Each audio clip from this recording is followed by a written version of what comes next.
Masters నమస్కారం.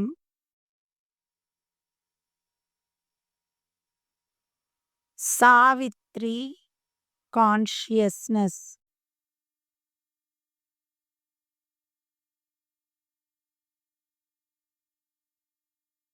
Aravinda consciousness.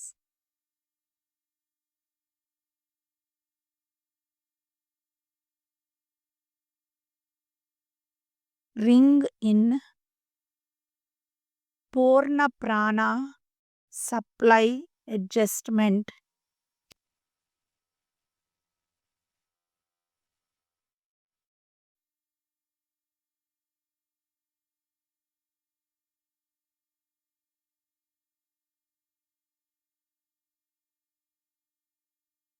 Yoga teach ప్రాణ treat.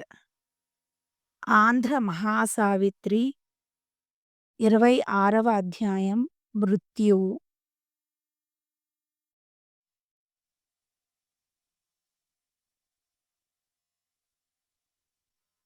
అది సత్యవంతుడు మరణించవలసిన రోజు. మహోదయం తొలి అధ్యాయంలోని చివరి వాక్యాలు. సావిత్రి 49 అధ్యాయాలు కాగా 38 అధ్యాయాలలో యోగ మీమాంస జరుగుతుంది. కథ పలచగా తెరచాటుగా కనిపిస్తుంది. మహాదుర్గను అర్చించిన సావిత్రి అత్తగారి దగ్గరకు వెళ్ళి సత్యవంతునితో కలిసి అరణ్యానికి వెళ్ళడానికి అనుమతి కోరింది. పెళ్ళై 12 నెలలైనా ఎన్నడూ అలాంటి కోరిక కోరలేదు.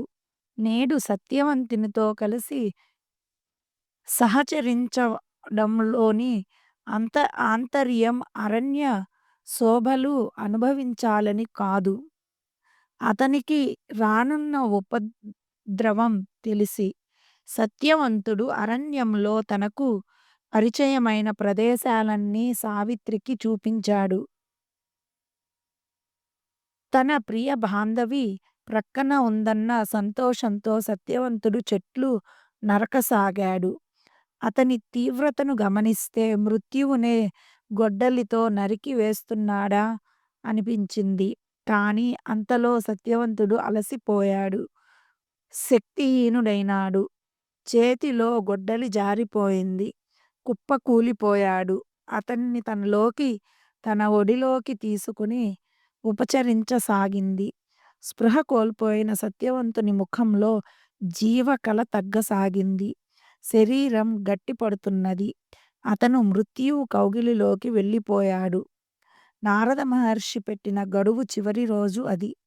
ఇంతవరకు అశ్వపతి యోగం, సావిత్రి అనుభవాలు, నారదుని విశ్లేషణ, ఇలా యోగ విషయాలే ముచ్చటించడం జరిగింది. మృత్యువు రాకతో అసలు కథ మొదలైంది. సావిత్రి మృత్యువును ఢీకొనడమే కథన కుతూహలం. కథ కందని కథన రంగం ఇది. మళ్ళీ తెల్లవారింది. సూర్యుని బంగారు కిరణాలు జగతిని మేల్కొల్పాయి. ప్రాణ విభుని ప్రక్కన పడుకున్న సావిత్రి దిగ్గున లేచింది. గతం స్ఫురణకు వచ్చింది. ఆ గతం కళ్ళకు కట్టింది. గతంలో సత్యవంతుడు అందరిలా సుఖాలు అనుభవించాడు. ఇప్పుడు అంధకారంలోకి పయనించనున్నాడు. గతం ఆమె స్మృతి సీమలలో మెదిలింది. 1 సంవత్సర కాలంలో జరిగిన సంఘటనలన్నీ మననం చేసుకున్నది. లేని నిత్యకృత్యాలు నిర్వర్తించి అరణ్యంలో సత్యవంతుడు నిర్మించుకున్న దుర్గాలయాన్ని దర్శించి దుర్గామాతను అర్చించింది. తన ఆత్మగత మేధోమాతకు తెలుసు. తన విన్నపాలు తెలుసు. ఆ నిర్జనారణ్యంలో జగన్మాత మూర్తి అయిన దుర్గాదేవి తన బిడ్డను గమనిస్తూనే ఉంది. ఆమె మూగ బాధ అమ్మ గ్రహించలేదా?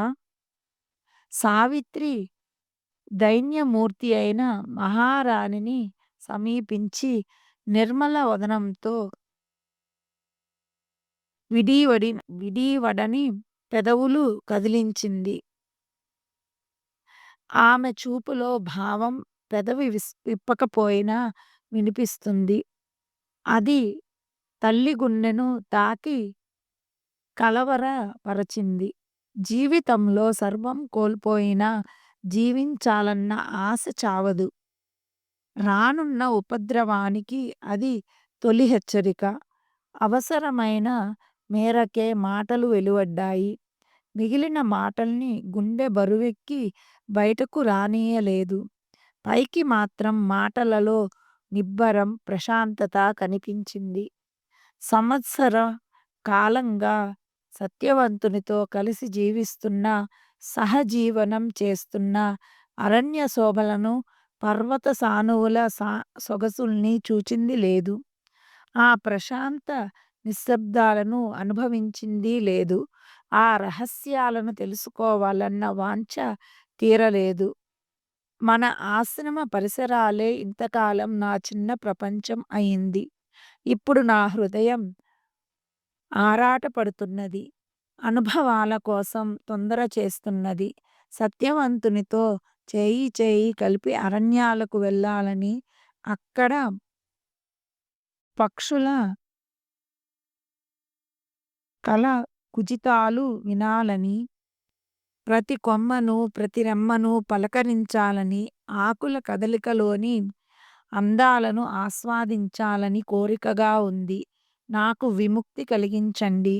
నా హృదయాన్ని స్వేచ్ఛగా విహరించనీయండి ఆమె అన్నది. అమ్మా సావిత్రి! నీ వివేకమే నీకు మార్గం చూపిస్తుంది. నీవు కోరినట్లే కానివ్వు. నీ అమాయక ప్రశాంత నేత్రాలు నిన్ను నడిపిస్తాయి. మా దుర్భర జీవితాలపై వెలుగులు కురిపించడానికి వచ్చిన దేవతవు నీవు. నీవు వినయంగా మాకు సేవలు చేసినా మేము అందుకోలేనంతటి ఔన్నత్యం నీది. లోకానికి వెలుగునిస్తున్న సవిత్రుని వంటి దానివి నీవు. విధి నాతపడనున్న భర్త అతను. ఆ రహస్యం తెలిసిన ఇల్లాలు ఆమె. చేయి చేయి కలిపి అరణ్యాలలో ప్రవేశించారు. అందచందాలు, అవ్యక్త స్వప్నాలు, మార్మిక నిశ్శబ్దాలు అనుభవించారు. పరమాత్మతో అనుసంధానమైన అనుభూతి వారిది. ప్రక్కన నడుస్తున్న సత్యవంతునిలోని ఆనందం అపూర్వం, వర్ణనాతీతం. ఆమె తనకిష్టమైన వనాలలో సంచరిస్తున్నది. అతనామెకు అరణ్య శోభల్ని పరిచయం చేశాడు. సుమ సౌరభాలు, కుసుమ పరాగాలు రుచి చూపించాడు.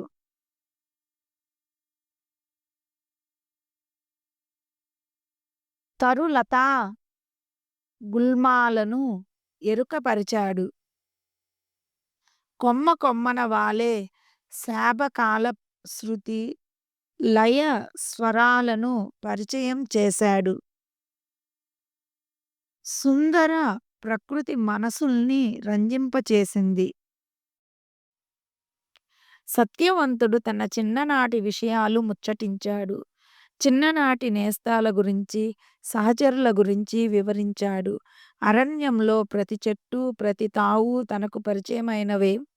వాటి రహస్యం సామాన్య మేధకు తెలియదు. తాను అనుభవించిన ప్రతిదానికి అర్థం ఉంది. వాటి ప్రతి కదలికకు తాను స్పందించగలడు. అతని మాటల్ని ఆర్తిగా విన్నది. కానీ ఆ మాటల మాధుర్యం, మార్దవం ఎక్కువ కాలం నిలవదని ఆమెకు తెలుసు. ఆ అనుభూతిని తనలోనే భద్రంగా దాచుకున్నది. తను ఏకాంతంగా మిగిలినప్పుడు ఆ జ్ఞాపకాలు తనకు ఉపశమనం కలిగించవచ్చు. ఇప్పుడు ఆమె వాటి అర్థాల కోసం వెతకడం లేదు. జీవితానికి మృత్యువు చరమాధ్యాయం. తన ప్రేమకు ఎన్ని శరాఘాతాలు, అడుగడుగునా బాధలతో విలవిల్లాడిపోయింది. ఒక ఇక సత్యవంతుని స్వరం శాశ్వతంగా వినిపించదు అనుకున్నది.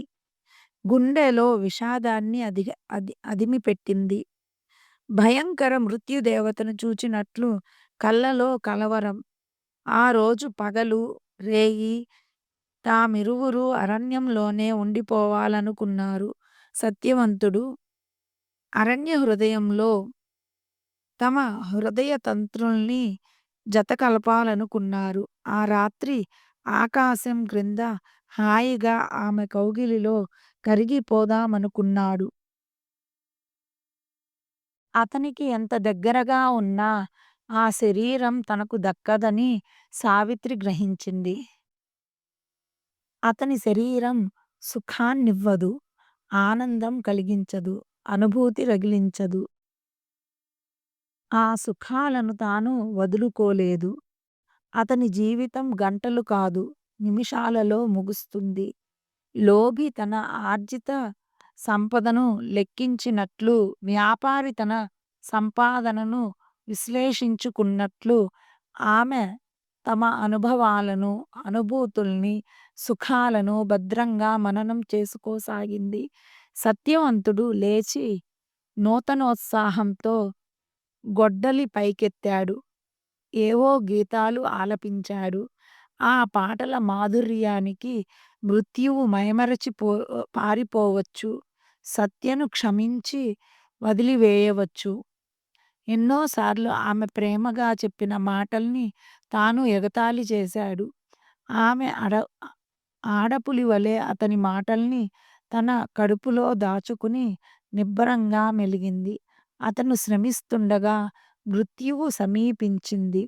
శరీరం ఒక్కసారిగా కంపించింది. నిలువెల్లా వణికింది. నరనరాన నీరసం, బాధ. ఆ బాధ ఆపాదమస్తకం పరుచుకున్నది.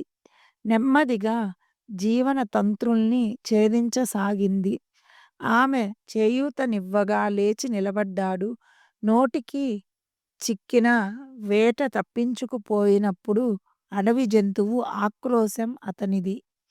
ఈసారి గొడ్డలి పట్టినా ఆ పట్టులో గట్టిదనం లేదు, బలం లేదు. కాలకింకరుని చేత చిక్కిలి కాలకింకరుని చేత చిక్కిన అతని శక్తి క్షీణించసాగింది. గొడ్డలి చేజారి దూరంగా పడ్డది. ఆమె ఆత్రంగా వచ్చి సత్యవంతుని పట్టుకుంది. సావిత్రి, నా గుండె పగిలి ముక్కలైపోతున్నది. నా గొడ్డలి దెబ్బ చెట్టును కాదు, నన్నే తాకింది అని విలపించసాగాడు. నేను అనుభవిస్తున్న బాధ ఆ తరుశాఖకు తెలుసు. అది నేల కూలినప్పుడు ప్రాణం విలవిలలాడి ఉంటుంది. నన్ను కొంచెం నీ ఒడిలో విశ్రమించనీ దేవీ. ఈ దుర్విధి నుండి నన్ను రక్షించు. నీ స్పర్శతో మృత్యువు పారిపోవచ్చు. సావిత్రి శీతల తరుఛాయలో కూర్చున్నది. అది సత్యవంతుని గొడ్డలి వేటు తిన్న చెట్టు కాదు. ఆ చెట్టుకు ఆమె దూరంగా వచ్చింది. ఒక మర్రి నీడన సత్యవంతుని తన ఒడిలో చేర్చుకున్నది. అతని శరీరాన్ని స్పృశిస్తూ మృత్యువు సమీపించకుండా రక్షించసాగింది. ఆమెలో ఇప్పుడు భయం, విషాదం లేవు. అద్భుతమైన గుండె నిబ్బరం, మనస్సులో ప్రశాంతి. అతని బాధను ఉపశమింప చేయాలన్న ఏకైక వాంఛ. అతనిని ఎలాగైనా బాధా విముక్తుణ్ణి చేయాలన్న ఆరాటం. ఆమె నిశ్చలంగా, ధైర్యంగా దేవతామూర్తి వలె ఉంది. అత అతనిలో జీవకళ క్రమంగా క్షీణించసాగింది. అతని కళ్ళు కాంతిని కోల్పోతున్నాయి. తాను మోజుపడిన తేజస్సు అతన్ని వదలిపోతున్నది. కేవలం భౌతిక శరీరంగా, నిర్జీవంగా మిగిలింది. ఆత్మ సంబంధమైన తేజస్సు తగ్గిపోయింది. అది చివరిసారిగా పోయే ముందు సత్యవంతుడు బాధగా మూలిగాడు. సావిత్రి, నా సావిత్రి, నా ఆత్మ, చచ్చిపోతున్న నాకు ఒక్క ముద్దివ్వు. ఆమె పెదవులు అతని పెదవుల్ని ముద్దాడాయి. ఆ ముద్దులో వేడి లేదు, జీవం లేదు, తపన లేదు. ఆ ముద్దు మధురిమను పంచి ఇవ్వలేదు. స్ స్పందించలేదు. ఆమె బంగారు చేతులతో అతని చెక్కిలి నిమిరింది. ఎండిపోతున్న పెదవుల్ని ముద్దాడుతూనే ఉంది. కానీ ఆ పెదవులపై తడి లేదు. తన ముద్దులతో పోతున్న ప్రాణం తిరిగి రప్పించాలన్న కోరిక, ఆతృత. అప్పుడు గ్రహించింది. అక్కడ ఉన్నది తాము ఇద్దరు మాత్రమే కాదని. అక్కడ కనిపించని చైతన్యం మరేదో కదలాడింది. తన ప్రక్కన ఎవరో కదులుతున్న అనుభూతి ఏర్పడ్డది. అది అపరాహ్నం అయినా చిమ్మ చీకట్లు ముసురుకున్నాయి. వాతావరణంలో భయంకర నిశ్శబ్దం తాండవిస్తున్నది. పక్షులు, జంతువులు అరవడం మానివేశాయి. ఒక భయం, ఒక వేదన అరణ్యాన్ని ఆక్రమించింది. ఒక మహా మార్మిక చైతన్యం ఒక్కచోట పోగు పడినట్లయింది. విశ్వమేధ లోకాన్ని వీక్షిస్తుంది. ఆ చూపుల్ని భరించడం కష్టం. దాని దృష్టిలో సృష్టి అంతా ఒక్కటే. ప్రకృతి ఆనందాలన్నీ దయనీయ స్వప్నాలే. అన్ని సుఖాలను, ఆనందాలను విరక్తి దూరం చేస్తుంది. కనిపించేది ఏదీ వాస్తవం కాదన్న పరమ సత్యాన్ని మహత్తర సందేశంగా వైరాగ్యం అందిస్తుంది. మనం శాశ్వతం అనుకునే జీవితం ఎప్పుడూ అశాశ్వతమే. విశ్రాంతి, విరామం లేకుండా కాలం సాగిపోతుంది. మనం శాశ్వతం అనుకునే జీవితం ఎప్పుడూ అశాశ్వతమే. విశ్రాంతి, విరామం లేకుండా కాలం సాగిపోతుంది. నిర్గుణం, నిరాకారం అయినది ఏదో నిశ్శబ్దంలోకి నిష్క్రమిస్తుంది. అది కాలాన్ని, ధర్మాన్ని, ఆలోచనను దాటిపోయి జ్ఞాపకాలను దాచిపెడుతుంది. అదే శాశ్వతత్వానికి నకలు. సావిత్రికి తెలుస్తోంది మృత్యువు తన ప్రక్కనే ఉందని. సత్యవంతుడు ఆమె కౌగిలి నుండి, ఆమె పట్టు నుండి జారి నేలకు ఒరిగాడు. మాస్టర్స్ నమస్కారం. Masters consciousness.